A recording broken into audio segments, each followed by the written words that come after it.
facts are rather harrowing. While about 1/10 of 1% of North Americans and less than 1/3% of Europeans are infected with HIV/AIDS, the story is markedly different in sub-Saharan Africa, where over 26% of the population is infected in Swaziland, 23% is infected in Botswana, 28% in Lesotho, and 24% in Zimbabwe, and the list goes on. Even in South Africa, one of the wealthiest and most developed African nations, over 10% of the population is infected with the virus, and the pandemic could cause life expectancy to decrease from 59 years to 40 within 10 years. Malaria and many of the 5,000 other orphan diseases, which in the United States are defined as diseases affecting fewer than 200,000 people, these diseases are eminently curable with modern medicine, and they ravage the developing world, namely the African continent. Over 90% of the world's 1 million malaria deaths each year occur in Africa, deaths which could easily be prevented with access to affordable anti-malarial drugs. However, laws such as America's Orphan Drug Act of 1983 and their European, Japanese, and Australian counterparts give orphan drug manufacturers exclusivity in addition to any patent protection the drugs might ultimately enjoy. If a pharmaceutical company discovers that an existing drug can treat an orphan disease, say, for example, that Viagra could treat anemia, even after the 20-year patent protection of the drug is ended, generic versions of the drug would not be available to treat anemia, even if one were available to treat erectile dysfunction. Going back to HIV/AIDS, a disease which is ravaging the developing world, particularly the African continent, destroying communities, creating social instability, and undermining the region's prospects at economic development and normalcy. The adverse effects of this deadly plague can be slowed or even reversed with antiretroviral drugs. To demonstrate just how effective antiretroviral drugs can be, the death rates for people with HIV/AIDS in developed countries has dropped by 84%, just 4 years after a treatment known as HAART became available in 1996.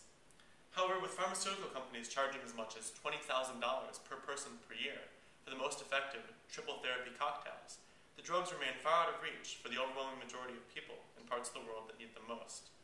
According to a 2005 study by the World Health Organization, only 15% of the 6.5 million people who need antiretroviral treatment in the developing world receive this treatment.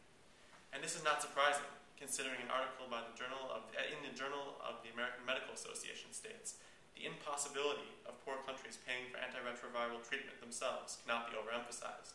Countries such as Ghana, Nigeria, and Tanzania have annual national health budgets of $8 or less per capita. In sub-Saharan Africa, the figure drops to a whopping $0.3 per capita. That is shocking. Generic drugs, however, have proven a godsend. According to Avert, an NGO, quote, generics are exactly the same as their branded counterparts in dosage, form, safety, route of administration, quality, and performance characteristics and intended use. The notable difference between the two is price. Led by Cipla, an Indian company which has become the biggest supplier of generic antiretroviral drugs, the brand name triple therapy antiretroviral that once sold for $10,439 a person became available for $350. By the end of 2007, generic versions of that drug could be purchased for as low as $87.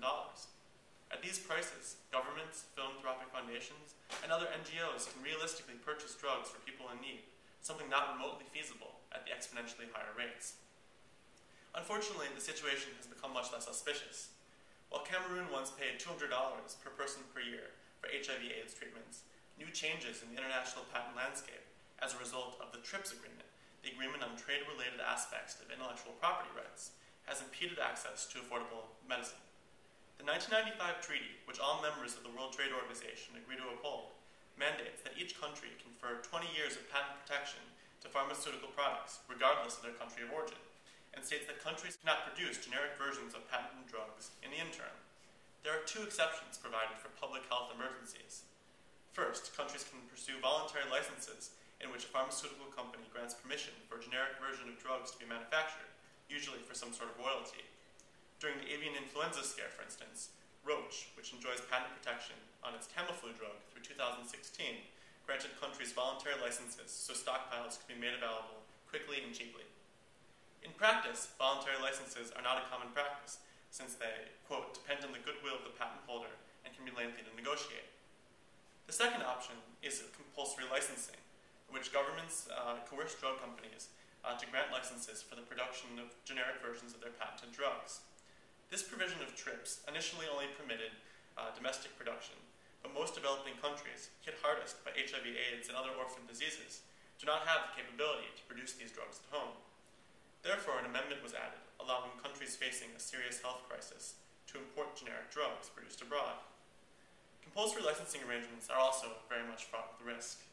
After Thailand issued compulsory licenses for antiretroviral drugs produced by Abbott Laboratories, Abbott decided quite simply not to sell 7 of its newest drugs, including a heat-resistant form of an antiretroviral that would suit Thailand's tropical climate very well. For pharmaceutical companies are not happy with this provision, of course, since a health emergency is a very ambiguous term, and the United States government, in return, uses considerable bilateral pressure in order to try to prevent compulsory licensing from occurring. In 2005, when developing countries became bound by TRIPS, countries such as India, the generic powerhouse, enacted national law banning the production of generic versions of patented drugs by Indian companies. This is particularly problematic because in recent years, second-line drugs have been developed, which are generally less toxic, easier to take, and more effective in fighting HIV and preventing full-blown AIDS from developing. And these drugs might be the only options for people who have become resistant to the existing treatments, as is the case with about 10 to 15% of antiretroviral users who develop resistance within 4 to 5 years. According to Fatima Hassan of South Africa's Treatment Action Campaign, the latest drugs are only supplied by Western multinationals, and they cost $4,800 a year. We cannot afford these prices. South Africa is not an anomaly, unfortunately. The median cost of the most commonly used second-line regime was $1,214 in low-income countries, and $3,306 in the middle-income countries.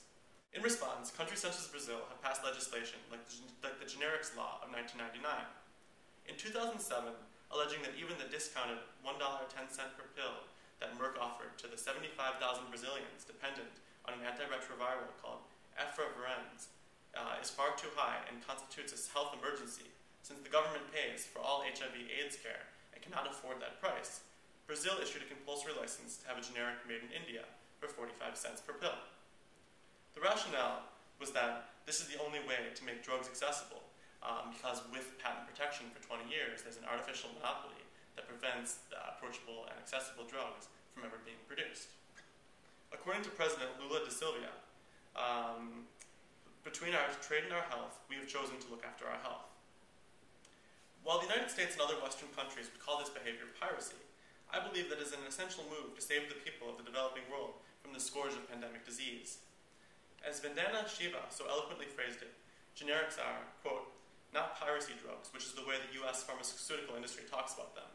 They are generic in the sense that different processes have been used. The same medicine, the same retroviral, costs $20,000 in the United States because of patenting. That is the only difference. We want to define monopoly as monopoly and recognize that. Things like medicine should be accessible to those who are dying of AIDS, and no regime in the world can put profits above people's lives. While the other side will inevitably tout tiered or differentiated pricing as being a better solution, this is not proven viable. Already, it costs the equivalent of 500 labor hours for a 1-month treatment of tuberculosis in Tanzania, where it only costs less than 1.5 hours of work's wage in Switzerland to purchase the similar dose. This is with a tiered pricing regime in place, and unfortunately, as it has already been evidenced by this and several other case studies, tiered pricing is not proven viable, because pharmaceutical companies don't want to publish substantially cheaper prices that would then enable wealthier, more developed countries to try to use them as leverage for cheaper prices in their own home country. The world has not yet to date seen an effective tiered pricing system. We would be amenable to the idea of an actual fair tiered pricing system, but again, because of the further complications that we had illustrated before, this does not seem viable. Ultimately, the international patent system as it stands is keeping essential drugs out of the hands of those who need them most. Generic drugs provide a way for the people of the developing world to get the drugs they need so badly, but can never afford. If pharmaceutical companies would develop fair tiered pricing regimes, or agree to voluntary licensing, they could get additional revenue streams that they never would have otherwise had. Barring this, however, developing countries should live up to their social contracts and serve their people by making cheap generic drugs readily available. As the University of Pennsylvania's motto states, legis sin moribus vainae, laws without morals are useless. And we believe that there is a moral imperative to violate patent law because millions of people's lives are at stake.